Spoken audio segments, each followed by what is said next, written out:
terhadap perempuan jahat, terhadap kelicikan lidah perempuan asing.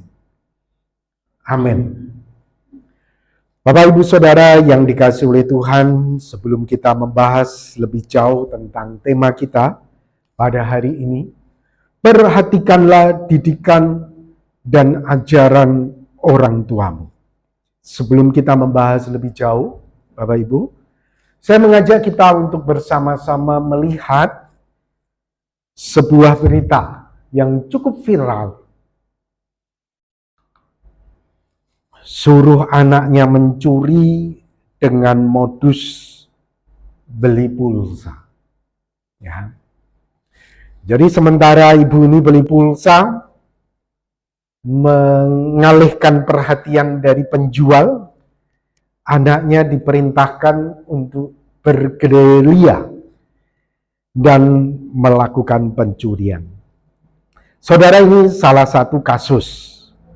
Tapi saudara, kalau lihat di medsos, begitu banyaknya kerjasama antara orang tua dan anak di dalam melakukan kejahatan. Siapa sangka anak yang begitu kita nilai lugu, baik, tidak mungkin melakukan kejahatan, tiba-tiba dekat dengan kita, kemudian kita berbicara dengan orang tuanya, sementara anak itu ada di belakang counter, kita pikir ya anak kecil, gak mungkin ada apa-apa. Ternyata saudara, dia melakukan kejahatan. Saudara, banyak kasus di medsos itu, banyak ya, kita bisa temukan itu. Kemudian ada lain lagi berita, anak disuruh ngemis, emaknya nongkrong. Nah, kalau kita melihat berita-berita seperti ini, kira-kira cocok nggak nih nats ini? Hai anakku, peliharalah perintah ayahmu dan janganlah menyia-nyiakan ajaran ibu. Saudara, saya kira nats ini bukan diterapkan pada orang tua seperti ini. Orang tua yang memanipulasi anaknya sendiri, mengeksploitasi anaknya sendiri, ya saudara, memberikan teladan yang tidak baik terhadap anaknya. Tentunya yang dimaksudkan firman Tuhan bukanlah orang tua seperti ini, ya Bapak Ibu. Beberapa orang tua memang tidak memberikan teladan baik bagi anak-anak mereka. Itu saya katakan hanya beberapa. Namun kita juga mendapati dalam banyak kasus, banyak orang tua itu memberikan teladan yang baik, luar biasa kepada anak-anaknya.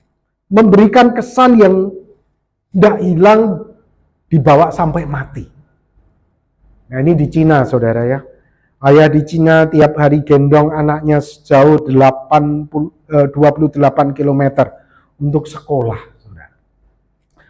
Wow, ini ayah perjuangannya luar biasa ketika dia ditanya, mengapa engkau melakukan semua? Karena aku ingin anakku ini punya kehidupan yang lebih baik daripada aku. Dia memperjuangkan supaya anaknya ini, saudara, bisa memiliki kehidupan yang lebih baik daripada dia. Ini ada berita lain lagi, Bapak Ibu Saudara. Dilindas truk, ayah di Cina korbankan nyawa demi anaknya. Seharusnya anaknya lah yang mati kena truk. Tapi anak bapaknya ini, saudara, rela korbankan nyawanya. Dengan cepat dia menggantikan posisi anaknya. Sehingga anaknya bebas dari truk itu. Dan dia sendiri mati terlindas oleh truk. Saudara, ini adalah realita. Beberapa orang tua itu memberikan teladan yang baik bagi anak-anaknya. Orang tua yang memberikan teladan yang baik. Orang-orang inilah orang-orang yang merepresentasikan karakter Allah, kepribadian Allah, sifat Allah itu sendiri. Dan inilah yang dimaksudkan oleh Amsal. Orang-orang tua yang merepresentasikan karakter Allah inilah yang dimaksudkan oleh Amsal ini. Supaya kita mendengarkan didikannya, supaya kita mendengarkan ajarannya, kita menyekatnya di dalam hati kita, mengalungkannya pada leher kita, yaitu orang tua yang mempresentasikan, menghadirkan Allah itu sendiri dalam hidup anak-anaknya. Peristiwa salib ini, Bapak Ibu Saudara, merupakan gambaran dari Bapak orang tua kita yang sejati, rela merendahkan diri, menjadi sama dengan manusia, mati di atas kayu salib, mengorbankan dirinya sendiri untuk menebus dosa-dosa kita, supaya kita tidak binasa di dalam api neraka. Kematian Tuhan Yesus di atas kayu salib menjadi wujud bukti dari kasih Bapa kita surgawi kepada kita. Dan orang tua yang tadi mengorbankan nyawanya tadi, itu representasi dari Bapa kita yang di surga. Jadi nats ini, Bapak Ibu Saudara, ini adalah bagi orang-orang tua yang merepresentasikan karakter Allah, sifat Allah, kepribadian Allah kepada anak-anak. Hai anakku, peliharalah perintah ayahmu. Karena ayahmu itu adalah representasi dari aku. Jangan menyia-nyiakan ajaran ibumu. Karena ibumu itu representasi dari aku. Tambatkanlah senantiasa semuanya itu pada hatimu, kalungkanlah pada lehermu. Jika engkau berjalan, engkau akan dipimpinnya. Jika engkau berbaring, engkau akan dijaganya. Jika engkau bangun, engkau akan disapanya. Ya, sekali lagi saudara, nats ini tepat bagi orang tua yang merepresentasikan Allah itu sendiri. Karena pelita itu, perintah itu adalah pelita. Dan ajaran itu adalah cahaya. Dan teguran yang mendidik itu, yang kamu kadang sebel sama papa mamamu, itu sebetulnya adalah jalan kehidupan. Yang melindungi engkau terhadap perempuan jahat, terhadap kelicikan lidah perempuan asing. Saudara, ajaran papa mama yang merepresentasikan Tuhan itu bagaikan cahaya, pelita cahaya. Kita tahu jalannya di mana, ya. Saudara, kalau lampu mati, beberapa waktu yang lalu kan sempat lampu sering mati. Begitu gelap, anak saya Mira langsung teriak, "Papa, papa!" Ya, tidak kelihatan sudah. Tapi begitu hidupin handphone, ada cahayanya. Ya, saudara, kita itu di dalam menjalani hidup itu gelap. Masa depannya tidak tahu bagaimana, pekerjaannya ke depan bagaimana, seolah-olah gimana ya berkaitan dengan hidupku ini ke depan. Tapi ajaran, didikan orang tua yang merepresentasikan Tuhan itu seperti pelita, seperti cahaya. Kita jadi bisa melihat, wah depan ada jalan. Oh, aku harus jalan ke sana ini. Oh, aku harus ambil sikap bagaimana. Jadi Bapak Ibu Saudara, kalau kita renungkan bersama-sama, siapakah sejatinya perintah tersebut? Sehingga perintah tersebut disebut sebagai pelita, cahaya, dan jalan kehidupan. Kalau kita baca di dalam Mazmur 119 ayat 105, di situ dikatakan, firman-Mu itu pelita bagi kakiku dan terang bagi jalanku. Jadi sebetulnya Bapak Ibu Saudara, yang diajarkan Papa Mama yang merepresentasikan Allah tadi, itu adalah firman Allah itu sendiri. Itu adalah Alkitab itu sendiri.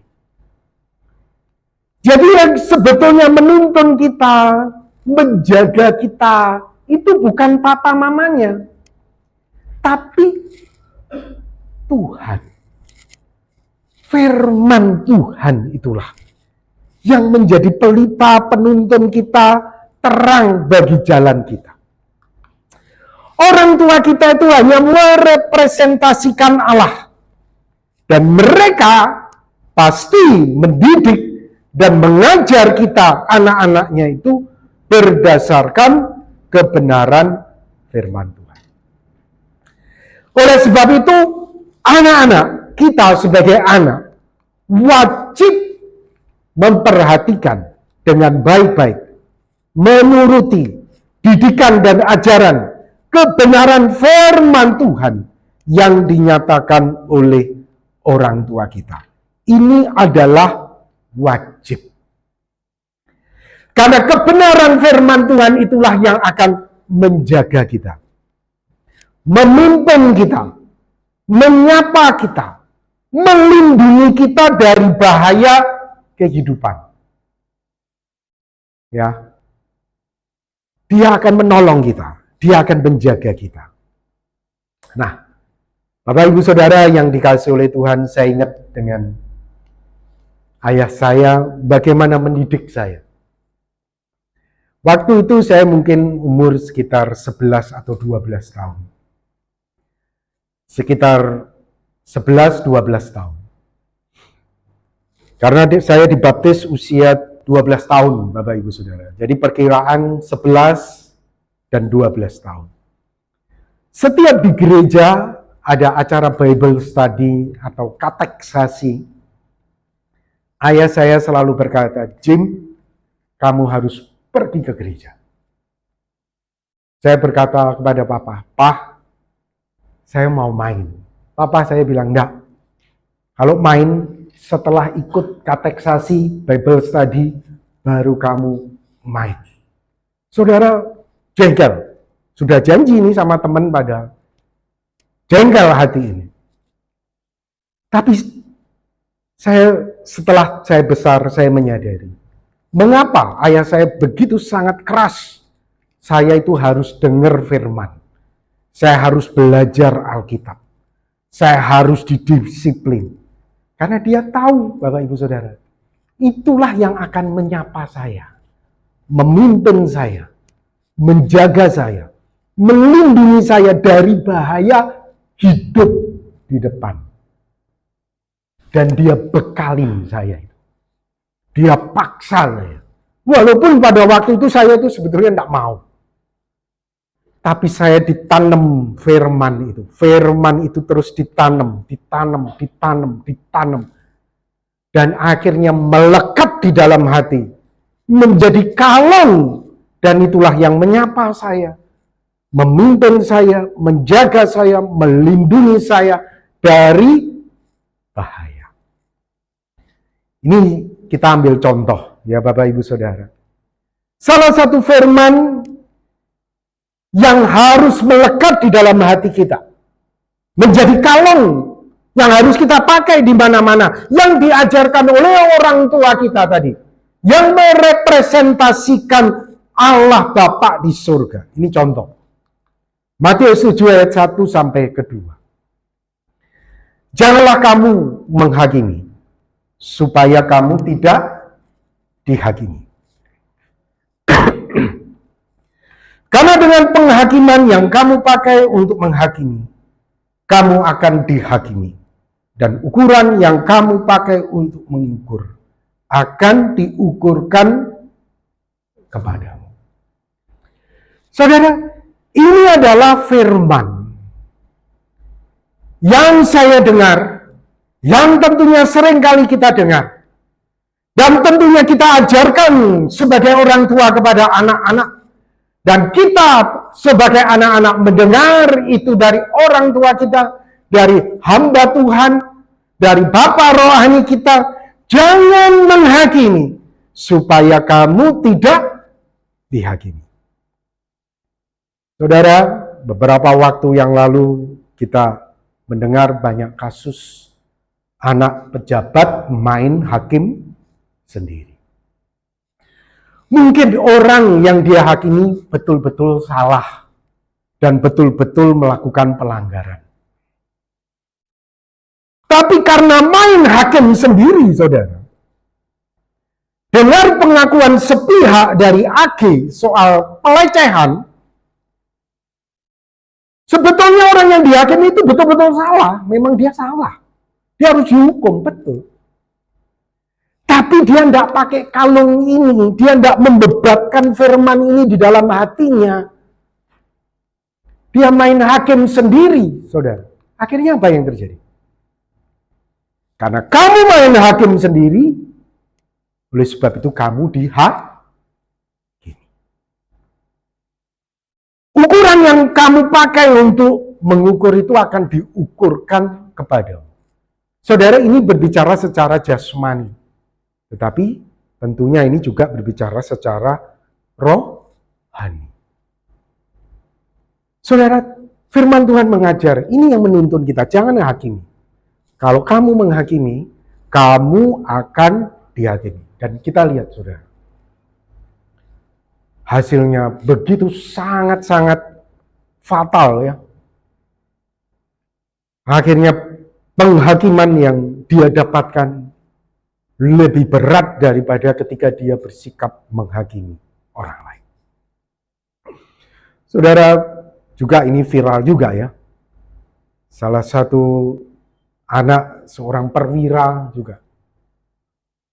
Akhirnya saudara, ini padahal semua udah nyaman saudara kalau di kepolisian, itu ada jenjang saudara. Bawahan itu begitu sangat hormat terhadap setiap orang yang ada di jenjang atasnya. Wow, saudara, semuanya jadi hilang. Hanya gara-gara main hakim sendiri. Saudara ingat, Tuhan telah memberikan firman-Nya kepada kita. Itulah yang akan menjaga kita, melindungi kita, menuntun kita, memprotek kita. Jangan main hakim sendiri. Engkau akan dihakimi. Tapi Pak Robi, tidak ada yang tahu. Oh, tidak ada yang tahu. Tuhan tahu. Ukuran yang kamu pakai untuk mengukur itu akan diukur kepadamu.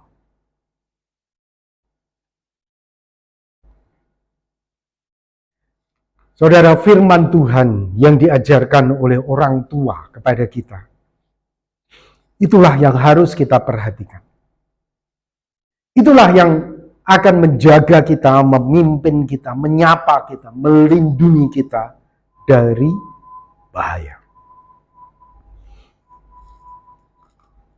Satu hari sebelum ayah saya meninggal, ayah saya itu berkata kepada kakak saya paling tua. Kakak saya paling tua, bukan kepada saya, Bapak Ibu Saudara, tapi kepada kakak paling tua. Namanya Joyce. Joyce, papa itu tidak bisa warisin kamu apa-apa. Harta tidak bisa, tidak ada. Joyce, papa itu cuma bisa warisin kamu Alkitab. Saudara, papa saya ini, dan itu ketika kakak saya cerita kepada saya, kakak saya begitu sangat terharu dengan apa yang disampaikan oleh papa saya. Papa tidak punya apa-apa, tidak bisa warisin kamu apa-apa. Papa cuma bisa warisin kamu Alkitab. Saudara, ayah saya tahu yang bisa menjaga itu adalah firman.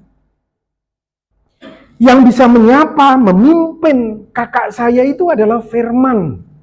Bukan hartanya. Firman. Papa wariskan kamu ini Alkitab. Saudara, itulah yang akan menjaga kita. Sehingga bagaimanapun hidup di depan kita itu bersama dengan firman Tuhan, kita akan melihat kesejahteraan, kebahagiaan Tuhan itu limpahkan di dalam hidup kita. Mungkin di antara kita ada yang berkata, Pak Robi, namun orang tuaku itu tidak kenal Tuhan. Seringkali juga justru aku ini sakit hati sama papa mamaku.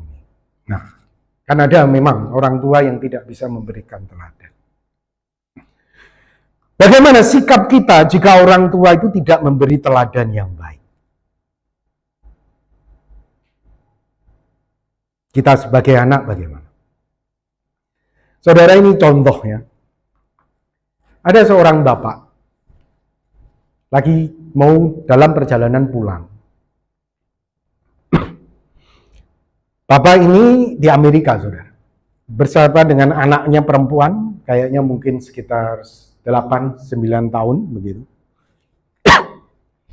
Mau lihat anjing, anjingnya itu gede. Jadi tuan rumahnya ada di sini, di dekat sini, saudara. Nah, anjingnya itu gede, saudara.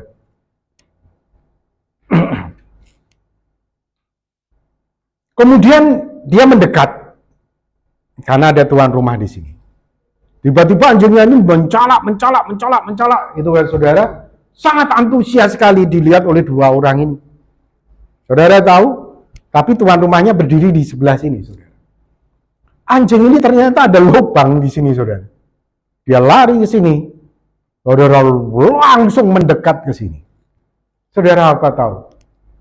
Saya begitu terkejut ya lihatnya. Saudara tahu apa yang terjadi? Hasilnya seperti ini, saudara. Ayahnya naik sendiri di atas mobil, sementara anaknya ada di bawah. Bayangkan, saudara. Saya tahu anak ini pasti membekas sampai besar. Kayak gini tau papaku itu. Begitu egoisnya. Sangat beda ya saudara dengan yang di Cina tadi ya. Begitu bahaya datang, papanya sendiri yang mati, anaknya yang hidup. Saudara, itulah hidup. Kita melihat realita bahwa manusia itu seperti itu. Saudara, sebetulnya kalau itu kita alami juga, kita melihat teladan yang tidak baik dari orang tua kita. Saudara, mari kita belajar untuk memahami, orang tua kita itu mungkin juga terluka oleh orang tuanya. Orang tua kita itu mungkin juga dia itu banyak belum mengenal Tuhan, belum dijamah hatinya. Walaupun orang Kristen, tapi egoisnya tidak ketulungan. Saudara, mari kita sebagai anak belajar untuk memahami, walaupun mungkin memang kita sakit hati. Saya kalau jadi anak kayak begini, tentunya saya sakit hati, akan terbawa sampai besar. Oh ternyata papaku itu kayak gitu. Oh egoisnya kayak gitu. Saudara, dia naik di sini sendirian. Seharusnya yang diselamatkan, yang digendong itu anaknya dulu, betul nggak? Kalau Allah, itu anaknya dulu yang digendong, yang dinaikkan di mobil baru dirinya. Itu kalau apalah Bapak di surga ya saudara. Saya bayangkan kalau saya jadi anak ini, saya akan pasti bawa ini luka itu sampai besar. Teringat terus. Saudara, mari kita belajar untuk memahami orang tua kita. Orang tua kita juga orang berdosa. Mungkin mereka belum mengenal kasih Tuhan. Mungkin mereka juga sakit hati kepada papa mama mereka. Jadi kita belajar, Bapak Ibu Saudara, untuk kita itu bisa mengampuni orang tua kita. Belajar untuk kita bisa mengampuni mereka. Karena mereka memang juga adalah orang berdosa. Tapi kadang walaupun begitu, mereka itu ingin menunjukkan mereka orang yang baik. Ya betul enggak, saudara? Kadang itu manusia kan gitu, manusia berdosa. egois, tapi menunjukkan betapa baiknya dia. Itu contohnya siapa? Ahli Farisi, ahli Taurat. Tampaknya baik, ya, tapi sebetulnya egoisnya tidak ketulungan. Nah, Tuhan Yesus berkata, turuti ajarannya. Dia itu kan ngajar, tapi jangan turuti perbuatannya. Jangan ikuti perbuatannya. Ya. Di dalam Matius 23 ayat 3. Sebab itu turutilah dan lakukanlah segala sesuatu yang mereka ajarkan kepadamu. Tetapi janganlah kamu turuti perbuatan-perbuatan mereka. Karena mereka mengajarkannya, tetapi tidak melakukannya. Saudara, terkadang kita bisa berhadapan dengan situasi seperti ini. Dan terlebih lagi, mari kita belajar untuk bisa mengampuni mereka. Karena Tuhan Yesus pernah berkata, aku memberikan perintah baru kepada kamu, supaya kamu saling mengasihi, sama seperti aku telah mengasihi kamu. Demikian pula kamu harus saling mengasihi. Mungkin orang tuamu itu tidak melihat papa mamahnya itu berkorban buat dia. Sehingga dia pun melakukan itu kepada anak-anaknya. Dan Tuhan itu mengajar, kalau kita sadar, kita sudah tahu bahwa orang tua kita itu belum mengenal Tuhan. Kita kasih teladan. Kita kasih teladan, oh mungkin papa mamaku itu memang terluka. Dan kita belajar untuk kita bisa menunjukkan sebagai anak ini tentang Tuhan Yesus kepada orang tua kita. Saudara, kita belajar untuk kita bisa mengampuni. Lalu kita baca di dalam 1 Yohanes 4 ayat 19 sampai 21. Kita mengasihi karena Allah lebih dahulu mengasihi kita. Jika seorang berkata, aku mengasihi Allah, dan ia membenci saudaranya, maka ia adalah pendusta. Karena barang siapa tidak mengasihi saudaranya yang dilihatnya, tidak mungkin mengasihi Allah yang tidak dilihatnya. Dan perintah ini kita terima dari Dia. Barang siapa mengasihi Allah, ia harus juga mengasihi saudaranya. Kalau kamu berkata kamu mengasihi Allah, berarti kamu pasti juga mengasihi orang tuamu. Kamu pasti juga bisa mengasihi anak-anakmu. Matius 6 ayat 14 sampai 15. Dan jikalau kamu mengampuni kesalahan orang, Bapamu yang di surga akan mengampuni kamu juga. Tetapi jikalau kamu tidak mengampuni orang, Bapamu juga tidak akan mengampuni kesalahanmu.